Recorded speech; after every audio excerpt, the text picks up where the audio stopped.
Saat ini kursi pelatih timnas sepak bola Indonesia masih lowong usai Patrick Kluivert diberhentikan Oktober kemarin. Beberapa nama bermunculan, salah satunya Timur Kapatse yang bahkan datang ke Indonesia. Lalu kini santer beredar pelatih asal Belanda berdarah Maluku yang kini menjadi asisten di Liverpool, Giovanni van Bronckhorst, bakal merapat ke timnas. Ketua Umum PSSI Erick Thohir bilang federasi belum ambil keputusan karena proses wawancara masih berjalan dan keputusan timnas baru ada bulan Maret 2026. Erick juga tegaskan belum ada komunikasi langsung dengan nama-nama yang dirumorkan publik.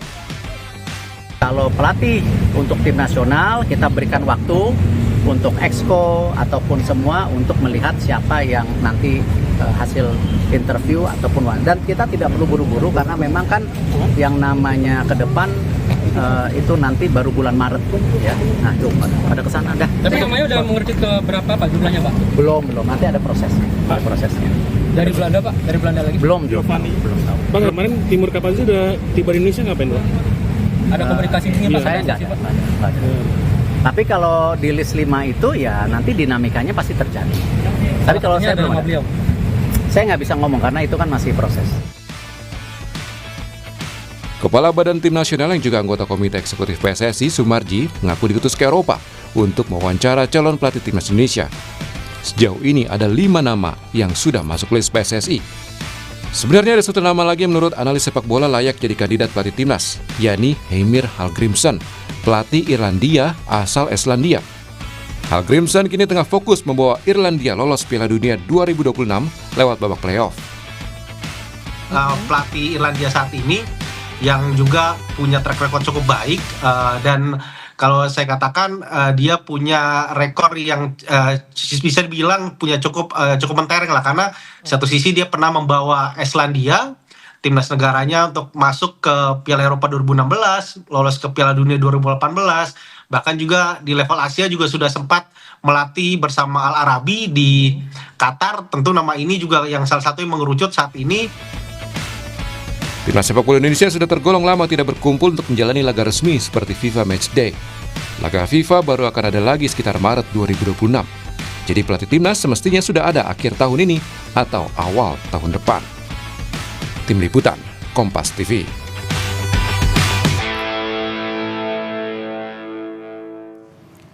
Belum juga ada nama pasti yang melatih timnas. Tapi benarkah 2 nama Timur Kapatse dan Giovanni van Bronckhorst ini menguat untuk menangani skuad Garuda? Kita akan ulas bersama dengan penasihat klub Semen Padang Andre Rosiade dan juga analis sepak bola Firzi Idris. Selamat pagi Bang Andre, Mas Firzi.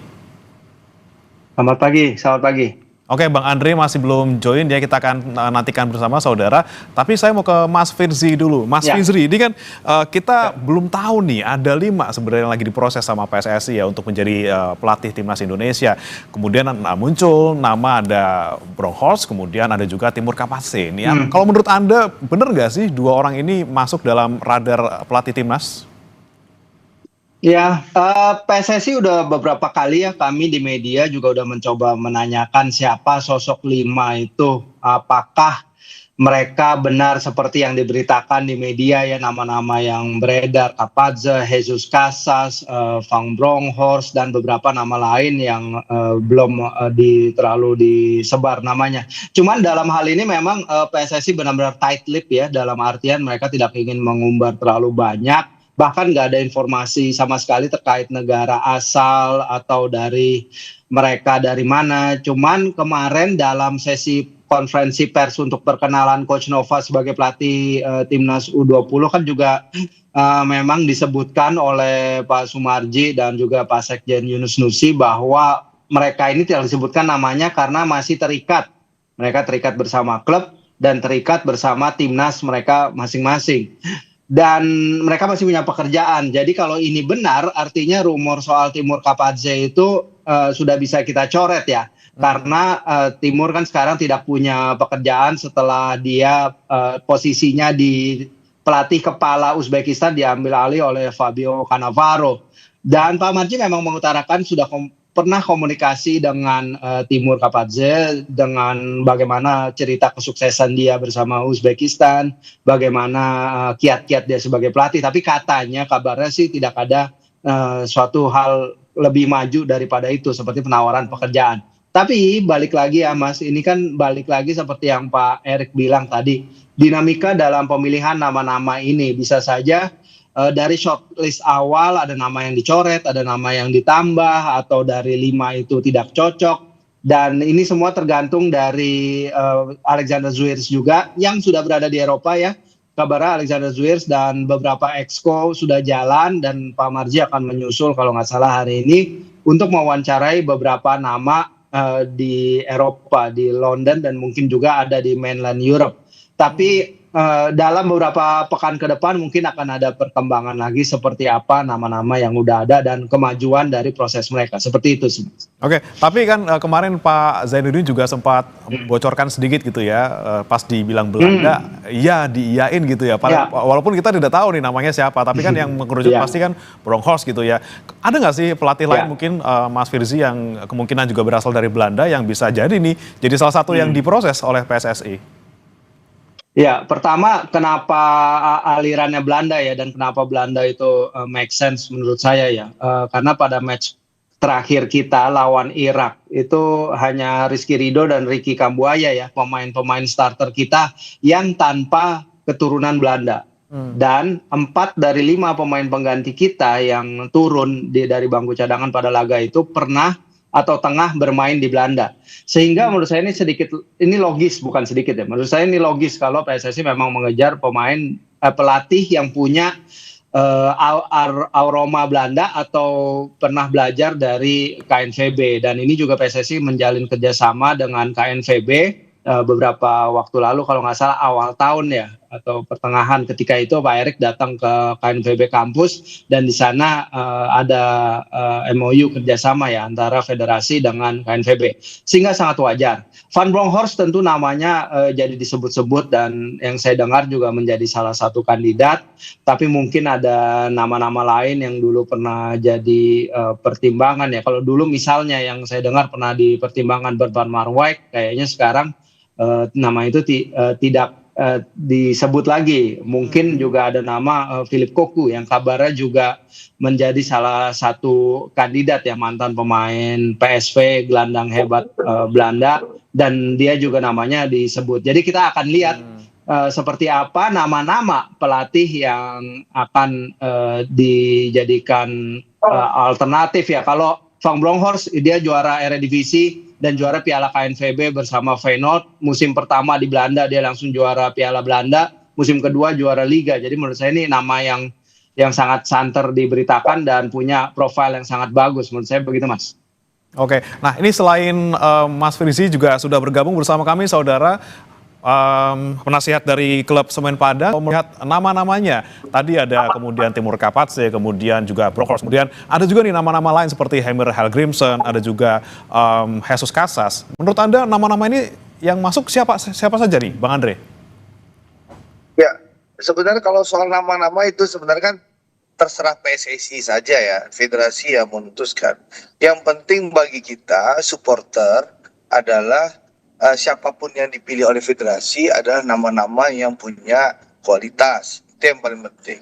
Lalu yang kedua, prosesnya berjalan secara transparan supaya kita semua bisa mengikuti bahwa pilihan ini adalah pilihan terbaik daripada yang tersedia. Kan itu sebenarnya yang dituntut supporter tuh nggak banyak-banyak kok, gitu loh.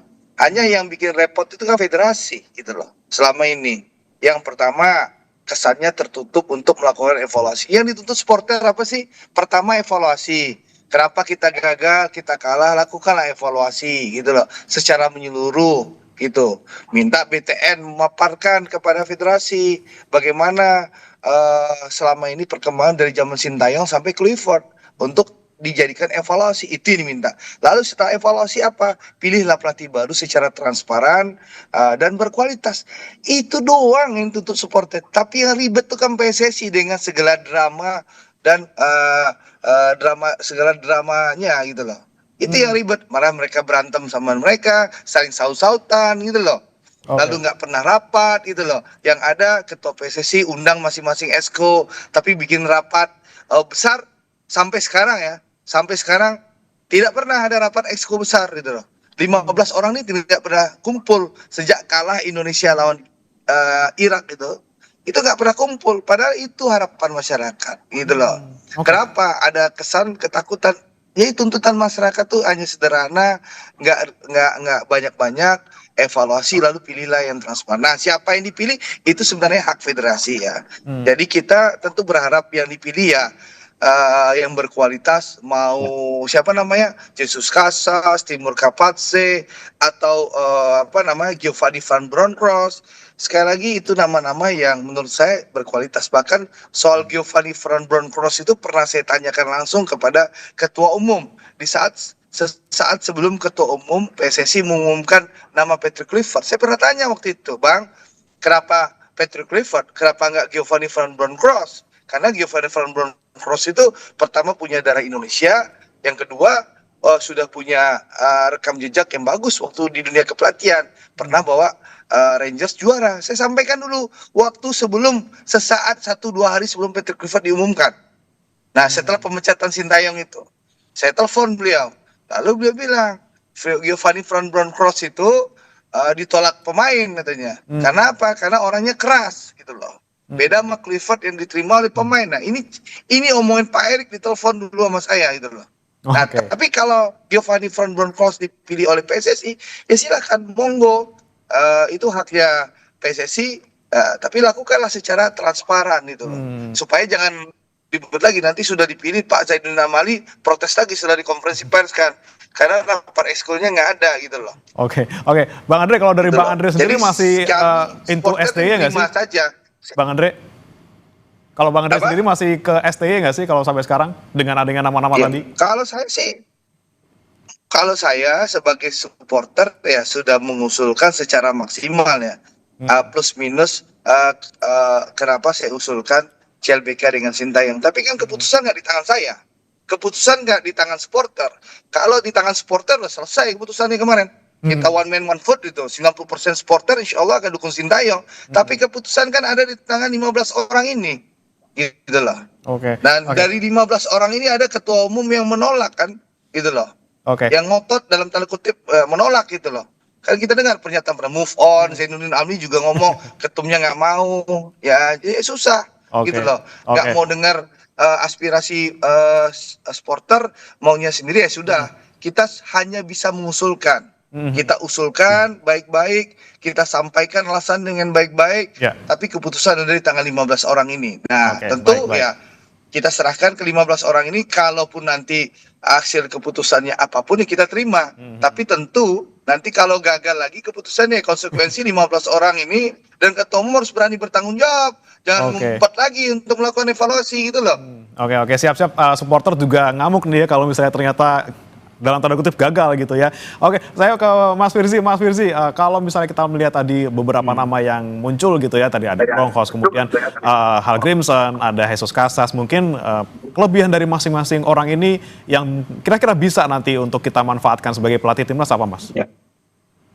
Ya, kalau terkait Hallgrímsson ya, kalau Hallgrímsson menurut saya pelatih yang bagus, tapi kan dia akan melakoni laga playoff Eropa ya bersama Republik Irlandia, dan playoff Eropa itu kan mulai pertandingan pertama 26 Maret, pertandingan kedua 31 Maret. Artinya kita akan kehilangan matchday, FIFA matchday Maret April, yang dimana kita akan bertanding di FIFA Series ya, turnamen mini yang akan melibatkan laga-laga antar konfederasi, sehingga timingnya mungkin kurang tepat ya kalau Hallgrímsson. Tapi yang penting bagi PSSI sekarang sih, juga bagi federasi dan para exco dan direktur teknik yang berangkat ke Eropa, dalam meyakinkan proyek timnas Indonesia ini sebagai proyek continuous yang akan memberikan mereka juga profil dan exposure yang bagus ya. Ini juga belum membicarakan gaji seperti apa yang ditawarkan. Karena kalau gaji Kluivert kita konversi ke Eropa, itu gaji Kluivert ketika itu kalau benar seperti gosip yang beredar, 1,3-1,5 M per bulan, itu hanya di bawah 1 juta euro per musim. Itu gajinya di bawah gaji pelatih 3 besar di Eredivisie, Liga Belanda. Jadi ini adalah proyek besar yang PSSI harus bisa yakinkan pelatih berikutnya untuk bisa menerima dengan segala resikonya ya, seperti tekanan publik, tekanan dari media sosial dan lain-lain. Jadi pelatih yang bukan hanya kuat di lapangan, tapi juga bisa tidak terpengaruh oleh apa yang terjadi di luar lapangan. Sebenarnya seperti itu sih. Kalau kita bahas pelatih-pelatih ini, memang pelatih-pelatih Eropa pasti kualitasnya beda. Tapi balik lagi juga kepada tim kita ini yang tadi udah kita bahas, ada 16 pemain keturunan Belanda di skuad ini, sehingga ya dicari pelatih yang paling cocok dengan karakter tim ini, terutama karakter dan identitas permainan tim yang diinginkan oleh blueprint dan roadmap sepak bola Indonesia ke depannya, seperti itu Mas Bre. Baik, tapi kalau kita bicara soal timeline nih, Mas Firzi, sepertinya kok Pak Erik santai banget gitu ya. Kita nggak terburu-buru, nggak usah terlalu terburu-buru gitu ya. Kemudian kita lihat katanya agenda paling dekat juga Maret tahun depan, itu pun FIFA Matchday. Gitu. Kalau Anda melihatnya ini kelamaan nggak sih, Mas Firzi? Takutnya udah nggak hot lagi gitu kalau kita ngomongin soal pelatih timnas. Enggak sih, saya pikir ini learning curve juga ya dari apa yang terjadi setelah Sintayong dipecat pada Desember, terus kemudian pelatih baru udah datang pada minggu pertama atau minggu kedua Januari gitu, dan wawancara dilakukan mungkin ketika itu secara tergesa-gesa, mungkin ketika itu kandidat yang datang juga mungkin bukan kandidat-kandidat terbaik. Benar kata Bang Andre tadi, Giovanni Van Bronckhorst menurut saya kalau datang ke timnas Indonesia itu adalah suatu step up sangat luar biasa. Dan kalaupun Sintayong harus diganti, dengan Giovanni Van Bronckhorst, track record dia melatih itu adalah peningkatan kualitas yang sangat luar biasa dan mungkin bisa lebih diterima ketimbang Patrick Kluivert yang jujur aja red flag-nya banyak. Nah, sekarang pasti PSSI belajar dari itu dan sekarang dicari waktu lebih tepat untuk mengumumkan dan melakukan interview yang lebih seksama. Karena agenda kita setelah FIFA Matchday Maret April itu adalah Piala AFF ya, Piala AFF pertengahan tahun. Kemudian nanti akan ada yang namanya Hyundai Cup dan Indonesia Cup, itu belum diumumkan sekarang. Kemudian nanti akan ada Piala Asia 2027 awal tahun. Nah, ini Piala Asia ini benchmark bagus ini untuk pelatih baru itu menetapkan target mereka, dan sejauh ini targetnya kurang lebih kalau tidak salah adalah perempat final ya, lolos dari fase grup. Jadi ya, kita will see dengan waktu yang ada, dengan mungkin pada awal tahun 2026 bersamaan dengan roadmap dan blueprint lengkap PSSI, kita bisa punya gambaran lebih jelas terhadap masa depan timnas Indonesia. Baik, terakhir saya ke Bang Andre. Bang Andre, menurut Anda ini kelamaan juga nggak sih kita nggak dapat pemain pelatih timnas, dan deadline-nya harusnya kapan nih PSSI untuk bisa memilih pelatih baru? Ya memang sebenarnya ini kan kalau lihat agenda yang sampaikan Mas Firzi tadi kan, pertandingan berikutnya kan bulan Maret ya. Sebenarnya ada kelonggaran di PSSI sebenarnya. Tapi memang publik menuntut cepat karena memang waktu itu kan publik pertama ada kemarahan ya, karena kekecewaan karena prestasi timnas di zamannya Patrick Kluivert ini.